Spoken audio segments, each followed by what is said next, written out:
আলী আহমেদ খান তপ্ত স্বরে বললেন, আমি রাখার কথা বলিনি আবির। এটা তোমার অ্যাকাউন্ট, তোমার যখন ইচ্ছে টাকা তুলবে। কিন্তু টাকাটা কেন তুলেছ সেটা আমার জানা প্রয়োজন। মিম আস্তে করে বলল, ভাইয়া আমাদের অনেক টাকা সালামি দিয়েছে বড় আব্বু। আলী আহমেদ খান গুরুভার কণ্ঠে বললেন, এখানে হাজারের কথা হচ্ছে না মা, লাখের কথা হচ্ছে। তাও 4-5 লাখ নয়।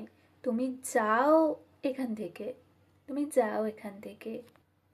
আবির নিশ্চুপ দাঁড়িয়ে আছে। আবিরের নিস্তব্ধতা আলী আহমেদ খান সহ্য করলেও মোজাম্মেল খান সহ্য করতে পারলেন না। রাগী স্বরে বললেন, ব্যবসায় লস খেলে সেখানে শুধু শুধু টাকা নষ্ট করো না আবির। তোমার যদি মনে হয় তোমার পক্ষে ব্যবসা চালানো সম্ভব নয়, তবে ছেড়ে দাও, আমাদের ব্যবসাতে মনোযোগ দাও। অ্যাকাউন্টে টাকাগুলো এমনি এমনি জমা হয়ে যায় না, তোমার আব্বুর কষ্টের জমানো টাকা এগুলো। আবির দু আঙুলে কপালে হাত রেখে মেঘের দিকে তাকালো। মনে মনে বিড়বিড় করে বলল, তোকে পাওয়ার জন্য আর কত বকা আমার খেতে হবে সেটা একমাত্র আল্লাহ ভালো জানেন। আলী আহমেদ খান পুনরায় বললেন, দেখো আবির, তুমি যথেষ্ট বড় হয়েছ। কি করলে ভালো হবে, কি করলে ক্ষতি হবে, সেটা তুমি খুব ভালো বোঝো। যাই হোক, যাই করো বুঝে শুনে করবা। আবির অনিচ্ছা হেসে বলল, আমি যা করি বুঝেই করি, আর যা করব তাও বুঝেই করব, ইনশাল্লাহ। আবির রান্নাঘরের দিকে চলে গেছে। মোজাম্মেল খান রাগী স্বরে বললেন, ভাইজান, এই ছেলে সত্যি তোমার তো, নাকি কোথাও থেকে তুলে আনছিলা? এমন ঘাড়তেরামি করতে আমি আজ পর্যন্ত তোমাকেও দেখিনি। আলী আহমেদ খান মলিন হেসে বললেন, তুই আবার আবিরকে রাগিয়ে দিস বলেই এমন করে। আরও তুলো মাথায়, আজ নিজের অ্যাকাউন্ট থেকে টাকা তুলছে, কাল তোমার অ্যাকাউন্ট থেকে তুলবে, পরশু আমার অ্যাকাউন্ট থেকে তুলবে, তখনও কিছু বলবা না? আল হামিদ খান হেসে বললেন, আমার অ্যাকাউন্ট থেকে তুললেও তোর অ্যাকাউন্ট থেকে তোলার সাহস হবে না। তানভীর সিঁড়ি দিয়ে নামতে নামতে মনে মনে বলল, আবু, তুমি অ্যাকাউন্ট থেকে টাকা, তোমার অ্যাকাউন্ট থেকে টাকা নিয়ে ভাইয়া কি করবে? তুমি যার নামে টাকা জমাচ্ছ সেই তো ভাইয়ার। রাতে ফুপ্পিরা এসে খাওয়া দাওয়া করে গেছেন। আগামীকাল বিকেলে রাকিবের গায়ে হলুদ। খুব বড় অনুষ্ঠান না করলেও কাছের মানুষ, আত্মীয় স্বজনরা থাকবে। জান্নাতের শ্বশুরবাড়ির সবাই আগামীকাল দুপুর থেকেই রাকিবদের বাসায় চলে যাবে। এদিকে মেঘ আর মিমকে পাঠানোর জন্য জান্নাত আইরিন দুজনেই খুব রিকোয়েস্ট করছে। মোজাম্মেল খান প্রথম দিকে রাজি না হলেও জান্নাতের জোড়াজড়িতে বাধ্য হয়ে রাজি হয়েছেন। আজ সকালে খাবার টেবিলে সবাই উপস্থিত হতেই মোজাম্মেল খান নীরবতা ভেঙে বললেন, তানভীর, আবির, আজ বিকেলে তোমরা বাসায় থেকো। আবির ভ্রু কুঁচকে বলল, আমাকে দুপুরের পরে রাকিবের বাসায় যেতে হবে। কেন চাচ্ছ? আমার এক বন্ধু আসবে, সাথে তার ছেলেও আসবে। আবির স্বাভাবিক ভঙ্গিতে বলল, আসলে আসবে, আমাকে থাকতে কেন হবে? আসলে ওনারা মেঘকে দেখতে আসবেন, যদি পছন্দ হয় তাহলে কথা আগাবে। মোজাম্মেল খানের কথায় আবির যেন আকাশ থেকে পড়েছে। তানভীর বসা থেকে দাঁড়িয়ে বলল, বনুকে দেখতে আসবি মানে? কিসের দেখা দেখি? মেঘের মনের ভেতর কালবৈশাখী ঝড় শুরু হয়ে গেছে। আপু কি বলছেন? ছেলে দেখতে আসবে মানে বিয়ে? নিরুত্তেক ভঙ্গিতে আবিরের দিকে চেয়ে আছে, তবে আবিরের অভিব্যক্তি বোঝার উপায় নেই। বাহিরে আবির যতই শান্ত থাকার চেষ্টা করুক না কেন, রাগে আবিরের শিরা উপশিরা নীল হয়ে গেছে, চুল থেকে কানের পাশ দিয়ে ঘাম পড়ছে। আবির এক আঙুলে ঘাম মুছল। মোজাম্মেল খান ধীর কণ্ঠে বললেন, রফিক আমার পুরনো বন্ধু, অনেক বছর পর দেশে আসছে, মেঘকে দেখতে যাচ্ছে, তাই বাসায় আসতে বলেছি। তানভীর রাগে ফুঁসতে ফুঁসতে বলল, আমার বোনের কি রূপ রূপ বের হয়েছে যে ওকে দেখতে আসবে? আপনি ওনাদের কল দিয়ে আসতে নিষেধ করেন। আমার বোনকে আমি কারোর সামনে যেতে দিব না। আলে আহমেদ খান ঠান্ডা কণ্ঠে বললেন, তানভীর মাথা ঠান্ডা করো, ওনারা আসতে চাচ্ছে আসুক, আমরা দেখি, তাদের কথা যদি ভালো না লাগে তাহলে মেঘকে আনবই না। মেঘ আহাম্মক হয়ে বসে আছে, আবিরের দৃষ্টি প্লেটের দিকে। তানভীর রাগে উল্টাপাল্টা আচরণ করলেও আবির কোনো কথা বলছে না। তানভীরের বাড়াবাড়ি বুঝতে পেরে আবির বাম হাতে তানভীরের উরুতে হাত রাখল, যেন চুপ করে যায়। ইকবাল খানও তানভীরকে থামানোর চেষ্টা করছেন, কিন্তু তানভীরের চিল্লাচিল্লি থামার নাম নেই। সে মেঘকে কারো সামনে আসতে দিবে না, মানে দিবেই না। আবিরের ইঙ্গিত বুঝতে পেরে তানভীরের মেজাজ আরও তুঙ্গে উঠে গেছে। তানভীর ভেবেছিল আবির তার আব্বুকে কিছু বলবে, কিন্তু আবির উল্টে তানভীরকে থামতে বলছে। তানভীর রাগে ভাতের প্লেট ধাক্কা মেরে উঠে চলে যাচ্ছে। সবার দৃষ্টি তানভীরের দিকে। ইকবাল খান ভারী কণ্ঠে বললেন, খাবারটা? তানভীর রাগে ফুঁসতে ফুঁসতে উপরে চলে গেছে। তিন ভাই টুকিটাকি আলাপ করছে। আবির কোনো দিকে না তাকিয়ে প্লেটের খাবার শেষ করেই উঠে চলে গেছে। ওঠার সময় মেঘের চোখে চোখ পড়ল।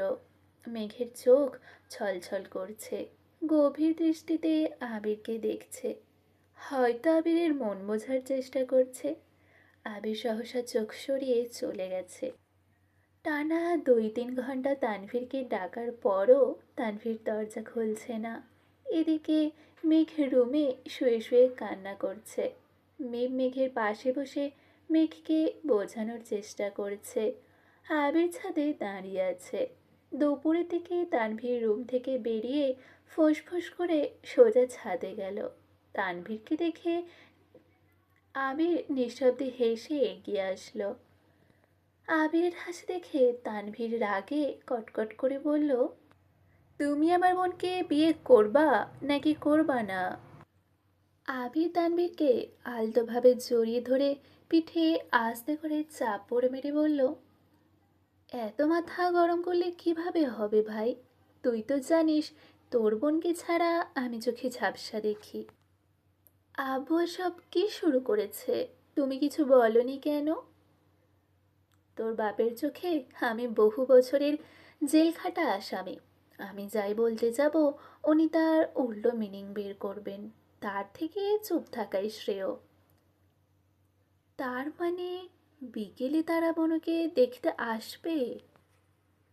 আবির ঠোঁট বেঁকিয়ে হেসে বলল, বাসায় কে আসলো কে গেল তাতে আমার মাথা ব্যথা নেই, তবে আমার সম্পত্তির দিকে নজর দিতে গেলে আগে আমার সাথে তাকে বসতে হবে। তানভীর ভ্রু কুঁচকে তাকিয়ে আছে। আবির পকেট থেকে ফোন বের করে তানভীরকে একটা ছবি দেখালো। তানভীর ছবি দেখে মুচকে হেসে বলল, সাবাস, তুমি আমার মনের যোগ্য পাত্র। আবির মেকি স্বরে বলল, তোর বোনকে বলিস যেন সাজুগুজু করে থাকে। কার জন্য? আমার জন্য। তানভীর ভ্রু কুঁচকে বলল, ঠিক আছে বলবো, এখন ফ্রেশ হয়ে তাড়াতাড়ি নিচে আসো, নাটক দেখতে হবে। আবির আর তানভীর আজ সারাদিন বাসায়। তানভীর সোফায় বসে ফোনে গেম খেলছে। মেঘকে তানভীর সাজার জন্য বলেছে। মেঘ সাজাতে দূর, চুল এলোমেলো করে পাগলের মতো রুমে শুয়ে আছে। আবিরের উপর রাগে মেঘের গা জ্বলছে। কিছুক্ষণের মধ্যে আবিরও নিচে আসলো। দুই ভাই পাঞ্জাবি পরে একেবারে পরিপাটি হয়ে বসেছে। তানভীরের দেখা দেখি আবিরও ফোনে গেম খেলায় মনোযোগ দিল। মোজাম্মেল খান রুম থেকে বের হতেই তানভীর জিজ্ঞেস করলো, আপনার মেহমান কখন আসবে? আমরা কতক্ষণ যাবৎ অপেক্ষা করছি। মোজাম্মেল খান চোখ সরু করে দুজনকে দেখল। হালিমা খানের দিকে তাকিয়ে চোখের ইশারায় কিছু জানতে চাইল, কিন্তু উনিও ঠিক বুঝতে পারছেন না কিছু। ইকবাল খান এসে আবিরের পাশে বসলেন। এর মধ্যে আলী আহমেদ খান রেডি হয়ে রুম থেকে বেরিয়ে জিজ্ঞেস করলেন, ওনারা এখনো আসলো না? সবাই টেনশন করছে, এদিকে আবির তানভীরের মনোযোগ ফোনে। মালিহা খান আবিরদের কাছে গিয়ে এসে রাগী স্বরে বললেন, কোথায় এগিয়ে গিয়ে তাদের নিয়ে আসবে, তা না করে তোরা ঘরে বসে খেলছিস? আবির উদাসীন কণ্ঠে জিজ্ঞেস করল, আমরা ওনাদের জন্য ঠিক কোথায় গিয়ে অপেক্ষা করব আম্মু? মোজাম্মেল খান রাশভারী কণ্ঠে বললেন, যেতে হবে না কোথাও, আমি আগে কল দিয়ে দেখি। তানভীর ভাব নিয়ে বলল, ঠিক আছে। মোজাম্মেল খান পরপর 3বার কল দেওয়ার পর রিসিভ হলো। মোজাম্মেল খান মিষ্টি করে হেসে জিজ্ঞেস করলেন, তোমরা কখন আসবে? আমরা তোমাদের জন্য অপেক্ষা করছি। আমরা আজ আসতে পারবো না বন্ধু, জরুরি কাজে আটকে গেছি। কবে আসবা তাহলে? বলতে পারছি না, খুব শীঘ্রই আমেরিকা ফিরতে হবে আমাদের। তোমার সাথে পরে কথা হবে, আল্লাহ হাফেজ। কল কাটতেই তানভীর আবিরের দিকে তাকিয়ে মৃদু হাসল। আবিরের ওষ্ঠদ্বয় কিছুটা প্রশস্ত হলো। সহসা আবির স্বাভাবিক ভঙ্গিতে জিজ্ঞেস করল, ওনাদের আনতে কোথায় যেতে হবে? মোজাম্মেল খান সন্দেহের দৃষ্টিতে আবির আর তানভীরের দিকে তাকিয়ে আছে। তাদের ব্যবহার খুব অদ্ভুত। এদিকে রফিক সাহেবরাও আসবেন না। মোজাম্মেল খান কিছুক্ষণ ভেবে গুরুভার কণ্ঠে বললেন, তোমরা যে যার কাজে যেতে পারো। তানভীর সোফা থেকে উঠতে উঠতে মিমকে বলল, এই মিম, বনুকে বল তাড়াতাড়ি রেডি হতে, আর তুইও তাড়াতাড়ি রেডি হয়ে নে, রাকিব ভাইয়ার গায়ে হলুদে যেতে হবে। আলী আহমেদ খান আস্তে করে বললেন, রাতে থাকার দরকার নেই, প্রোগ্রাম শেষ হলে বাসায় চলে এসো। আচ্ছা। আবির কিছুক্ষণ আগে বেরিয়েছে, প্রয়োজনীয় কিছু জিনিস কিনে রাস্তায় অপেক্ষা করছিল। তানভীর রাস্তা থেকে আবিরকে নিয়ে গেছে। পেছনে মিমার মেঘ বসা। মেঘ চোখ বন্ধ করে বসে আছে। আব্বুর প্রতি যতটা না রাগ উঠেছিল, তার থেকে কিছু কয়েক গুণ বেশি রাগ আবিরের উপর। মেঘ নিজেকে নিজে প্রশ্ন করল, আবির ভাই কি সত্যিই আমাকে ভালোবাসেন? রাকিবের বাসায় আসতেই রাকিব সূক্ষ্ম নেত্রে আবিরের দিকে তাকিয়ে আছে। আবির ভ্রু নাচাতেই রাকিব গুরুতর কণ্ঠে বলল, আমার কালকে বিয়ে, এটা কি তোর মাথায় ছিল? থাকবে না কেন? জেনে শুনে এত বড় রিস্কে আমায় পাঠিয়ে দিলি যে। আমার কখনো কোনো কাজে ভয় লাগেনি, অথচ আজ ভয় লাগছে। রিয়াটার কথা খুব মনে পড়েছিল। আমার কিছু হলে মেয়েটা বিয়ে ছাড়াই বিধবা হয়ে যেত। আমির মুচকি হেসে বলল, এত সহজে তোর কিছু হতে দিব না আমি, চিন্তা করিস না।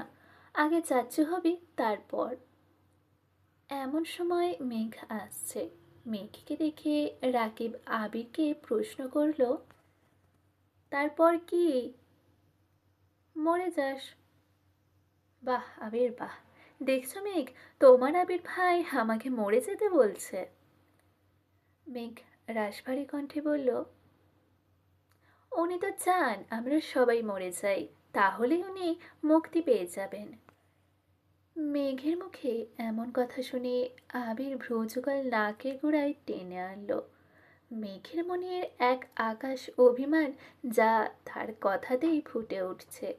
রাকিবও স্তব্ধ হয়ে গেছে। এর মধ্যে জান্নাত এসে বলল, মেঘ, চলো, তোমাকে শাড়ি পরিয়ে দিই। না আপু, শাড়ি পরার মতো মন মানসিকতা আমার নেই। কেন, কি হয়েছে? মেঘ ঢোক গিলে আকুল কণ্ঠে বলল, হয়তো খুব শীঘ্রই আমার বিয়ের দাওয়াত পাবে। জান্নাত ভ্রু কুঁচকে চেয়ে আছে। মেঘ চোখ মুছে মিমের পাশের সোফায় গিয়ে বসলো। রাকিব জান্নাতকে ইশারা দিতেই জান্নাত ভেতরে চলে গেছে। আবির সোফার কাছে গিয়ে গম্ভীর কণ্ঠে বলল, মিম, তুই ভেতরে যা। মিম সঙ্গে সঙ্গে উঠে গেছে। আবির মেঘের পাশে বসে মোলায়েম কণ্ঠে বলল, কি হয়েছে তোর? এত অভিমান করেছিস কেন? মেঘের চোখ দিয়ে টুপটাপ করে পানি পড়ছে। মেঘ দুহাতে বারবার চোখ মুছছে। আবির আবারও জিজ্ঞেস করল, কথা বলবি না? মেঘ কাঁদতে কাঁদতে বলল, মেয়েদের আপন বলতে কেউ থাকে না। যদি কখনো কাউকে আপন মনে হয় তবে তার সঙ্গেই না হয় কথা বলবো। আবির দুর্বোধ্য দৃষ্টিতে মেঘের ক্রন্দনরত ধৃষ্টতায় চেয়ে আছে। মেঘের নিরন্তর কান্নায় আবিরের হৃদয় ভেঙে চুরে তছনছ হয়ে যাচ্ছে। তবুও নিজেকে নিয়ন্ত্রণ করে শান্ত স্বরে বলল, নিষ্করণ এই পৃথিবীতে হয়তো কেউ আছে যে তোকে তার পৃথিবী মনে করে। তোর স্বামীর তার মন অনুরঞ্জিত হয়। খুঁজে দেখিস, তোর আশেপাশে এমন কেউ আছে যে তোর কণ্ঠস্বর শোনার জন্য প্রতিনিয়ত ছটফট করে, চিৎকার করে। বললেই কেউ কারো আপন হতে পারে না। মেঘ কাঁদছে আর বিড়বিড় করে বলছে, সেই কেউটা কি সারা জীবন কেউ হয়েই থাকবে? আবির মৃদু হেসে বলল, হয়তো না, সময় হলে ঠিকই আপন করে নেবে। মেঘ আর চোখে আবিরকে দেখে তাচ্ছিল্যের স্বরে বলল, হ্যাঁ, তবে আমাকে নয়, হয়তো আমার লাশটাকে। আবির তেজপূর্ণ কণ্ঠে চিৎকার করল, একটা থাপ্পড় মারবো তোকে। কথাটা বলতে বলতে হাত উপরে তুলল আবির। ক্রোধ আঁখিতে চাইল মেঘের অভিমুখে। ক্রোধে আবিরের নাকের ডগা ফুলে উঠেছে। মেঘ কিছুটা সরে গিয়ে তাকালো আবিরের দিকে। ভয়ে হাত পা ঠান্ডা হয়ে যাচ্ছে। আবির সঙ্গে সঙ্গে হাত নামিয়ে নিল। মেঘ ভ্রু কুঁচকে ভেজা কণ্ঠে বলল, থামলেন কেন? এখনই থাপ্পড় দিলে অনুভব করতে পারবো, লাশ হয়ে গেলে তো আর পারবো না। দেন। আবির আবারও চিৎকার করল, মেঘ।